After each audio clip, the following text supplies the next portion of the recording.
नमो भगवते वासुदेवाय।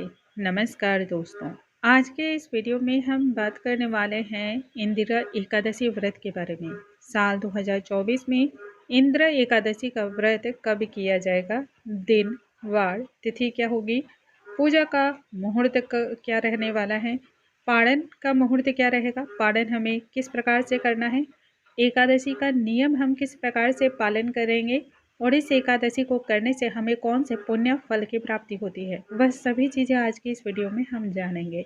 आइए वीडियो को हम स्टार्ट करते हैं। नमस्कार दोस्तों, कैसे हैं आप सभी। उम्मीद करती हूँ आप सभी स्वस्थ होंगे, सुरक्षित होंगे और आप सभी को उत्तम भविष्य की कामना करते हुए आज का ये वीडियो स्टार्ट करती हूँ। यूँ तो एकादशी का व्रत बहुत अधिक महत्वपूर्ण होता है क्योंकि यह भगवान विष्णु को अत्यधिक प्रिय माना जाता है। जिस प्रकार से भगवान भोलेनाथ को प्रदोष का व्रत अत्यधिक प्रिय माना जाता है, ठीक उसी प्रकार से एकादशी का व्रत भगवान विष्णु के हृदय के अत्यधिक नज़दीक होता है। जो भी भक्तगण एकादशी का व्रत करते हैं, भगवान श्री हरि की उस पर असीम अनुकंपा बरसती है। एकादशी का व्रत करने से तथा इसमें भगवान श्री नारायण और माँ लक्ष्मी की पूजा करने से समस्त मनोकामनाएं पूर्ण होती हैं और हर प्रकार के पापों से मुक्ति मिलती है। हर वर्ष अश्विन माह के कृष्ण पक्ष की एकादशी तिथि को इंदिरा एकादशी के नाम से हम सभी जानते हैं। यह व्रत और भी ज़्यादा विशेष इसलिए हो जाती है क्योंकि यह पितृपक्ष में आती है। पितृपक्ष में पड़ने वाली यह एकादशी बहुत विशेष होती है क्योंकि पितरों के निमित्त भी इसमें कई सारे कार्य किए जाते हैं, जिससे हमारे पूर्वज जो होते हैं वह प्रसन्न होते हैं और अपनी संतानों को आशीर्वाद देते हैं। यह तो हम सभी जानते हैं कि पितृपक्ष के दौरान हमारे पितर भूलोक पे ही भ्रमण करते हैं और कुछ विशेष दिनों में वह हमारे घर की ओर देखते हैं आशा भरी दृष्टि से। यदि आपके ऊपर भी पितृदोष या फिर आपके कोई भी कार्य ऐसा होता हो जो बनते बनते बार बार बिगड़ जाता हो, बार बार आपके यहाँ कलह कलेश रहता हो, तो आपको इंदिरा एकादशी का व्रत अवश्य ही करना चाहिए। इंदिरा एकादशी व्रत की कथा का श्रवण भी करना चाहिए। यह बहुत ही ज़्यादा महत्वपूर्ण मानी जाती है। किसी भी कारणवश से यदि आप व्रत ना कर सकते हो तो कम से कम एकादशी के नियम का पालन तो जरूर ही करना चाहिए। शास्त्रों में ऐसा बतलाया गया है कि यदि इंदिरा एकादशी के व्रत को कर लिया जाए तब जाने अनजाने में यदि आपसे कोई भी गलती हो गई हो, कोई भी पाप हो गया हो, तो उससे आपको मुक्ति मिल जाती है। साथ ही यदि आपके पूर्वज नरक जैसी यातनाएं या पीड़ाओं को झेल रहे हैं तो उन्हें भी इससे मुक्ति मिलती है। इसलिए यह व्रत जो है ना इस व्रत की महिमा बहुत अधिक बतलाई जाती है। पहली बार इंदिरा एकादशी के व्रत को राजा इंद्रसेन ने किया था और अपने पिता को नरक जैसी यातनाओं से मुक्ति दिलाने के लिए किया था। इस व्रत के प्रभाव से राजा इंद्रसेन के पिता को नरक की यातनाओं से मुक्ति मिली थी तथा उन्हें बैकुंठ धाम में स्थान की प्राप्ति हुई थी। आइए जानते हैं साल 2024 में इंदिरा एकादशी का व्रत कब से आरंभ होगा, कब समाप्त होगा एवं इसका मुहूर्त क्या होगा, किस दिन हम व्रत रखेंगे। इंदिरा एकादशी का आरंभ 27 सितंबर के दोपहर में 1:20 पर होगा एवं इसका समापन 28 सितंबर के दोपहर में 2:49 पर होगा। हम सभी जानते हैं हिंदू धर्म में जो व्रत हमें उदया तिथि के अनुसार प्राप्त होते हैं उन्हें व्रत को करने की महिमा और महत्ता बतलाई गई है। उस तरह से हम सभी यदि देखते हैं तो हम सभी व्रत 28 सितंबर का रखेंगे और दिन शनिवार होगा। साथ ही जान लेते हैं कि पारण का मुहूर्त क्या होने वाला है। दोस्तों, पारण का मुहूर्त 29 सितंबर दिन रविवार सूर्योदय के बाद सुबह 6:28 से लेकर के 10:28 के बीच का है। जितना ज़्यादा आवश्यक एकादशी के व्रत को करना है उतना ही अधिक आवश्यक हमें व्रत को सही समय पर पालन करना भी है। अब जानते हैं किन किन नियमों का हमें पालन करना है और किस प्रकार से इस व्रत को हमें पूर्ण लाभ की प्राप्ति हेतु बनाना है। इसके लिए एक दिन पूर्व से ही हमें नियम को धारण करना होता है, अर्थात कि हमें दशमी की तिथि से ही नियम को धारण करना होता है। दशमी तिथि को सुबह स्नान आदि से निवृत्त होकर के दैनिक पूजा को संपन्न कर लें। फिर आप शुद्ध सात्विक भोजन को तैयार करें।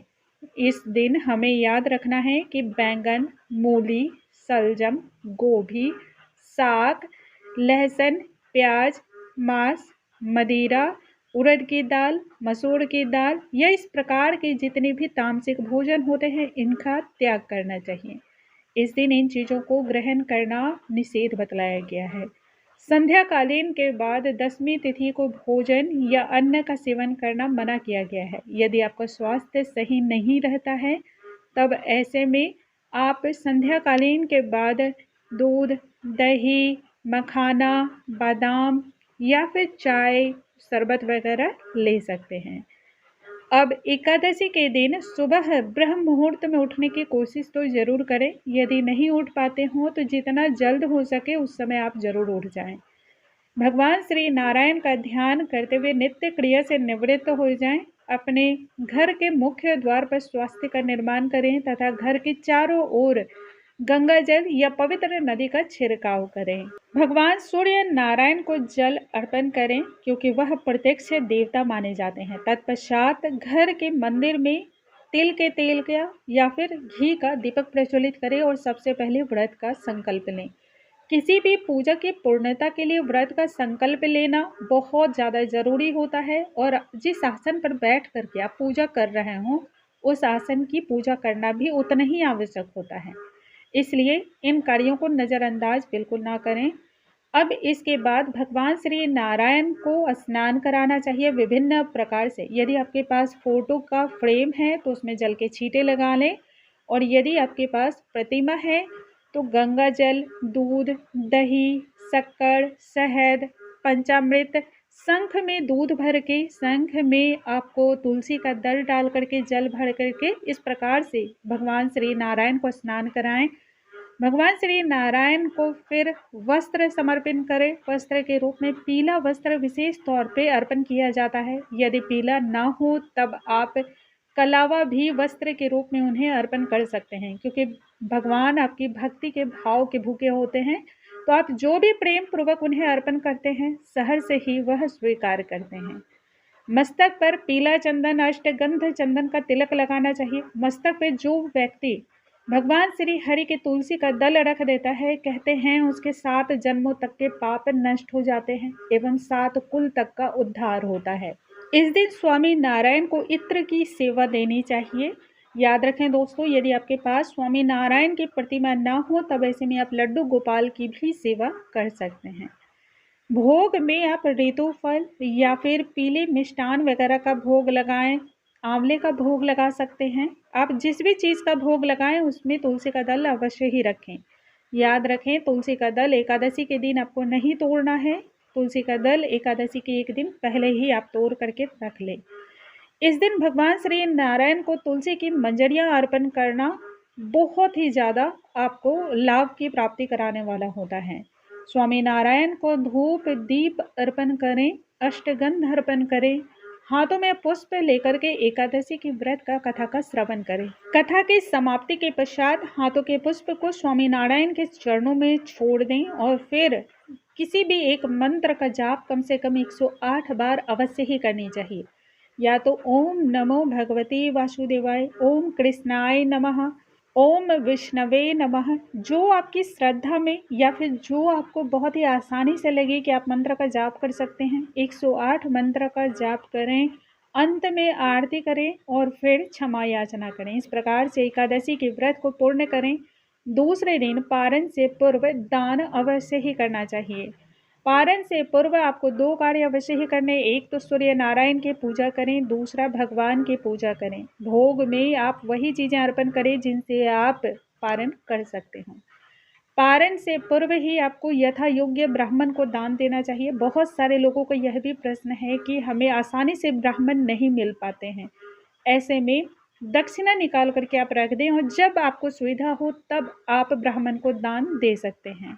ज़रूरतमंद व्यक्ति को भी दान करना चाहिए, भोजन का दान करना चाहिए, वस्त्र का दान करना चाहिए। तो जो आपकी सामर्थ्य हो उतना दान अवश्य ही करना चाहिए। हमारे पुराण कहते हैं यथा संभव आदमी को दान करना चाहिए, यानी कि जितनी आपकी सामर्थ्य है उतना ही दान करना चाहिए।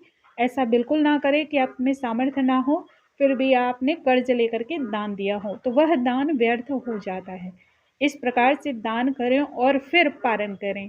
पारण आप आंवले से कर सकते हैं, तुलसी दल से कर सकते हैं, पंचामृत, चरणामृत या फिर चूड़ा, गुड़, इन सभी चीज़ों से पारण किया जा सकता है। जो व्यक्ति इन नियमों का ध्यान रखता है, इन नियमों के अनुसार एकादशी के व्रत को पूर्ण करता है, उससे भगवान श्री हरि की कृपा अवश्य ही प्राप्त होती है। उनके कुल का उद्धार होता है और इस लोक में नाम सार्थक होता है, साथ ही परलोक में भी उसे सुख सुविधा की प्राप्ति होती है। उम्मीद करती हूँ आज का ये वीडियो आप सभी को बहुत अधिक पसंद आया होगा। यदि वीडियो पसंद आया हो तो इसे ज़रूर लाइक करें, फैमिली और फ्रेंड्स में शेयर करें। धार्मिक ज्ञान बांटने से धर्म बढ़ता है और इससे पुण्य की प्राप्ति होती है। यदि आपके कोई सुझाव हैं तो आप अपने सुझाव अवश्य ही दें। हम आपके सुझाव को अमल में लाने की भरपूर कोशिश करेंगे। कल नए वीडियो के साथ, नई जानकारी के साथ हम फिर से मिलेंगे। तब तक आप सभी स्वस्थ रहें, हंसते रहें और मुस्कुराते रहें।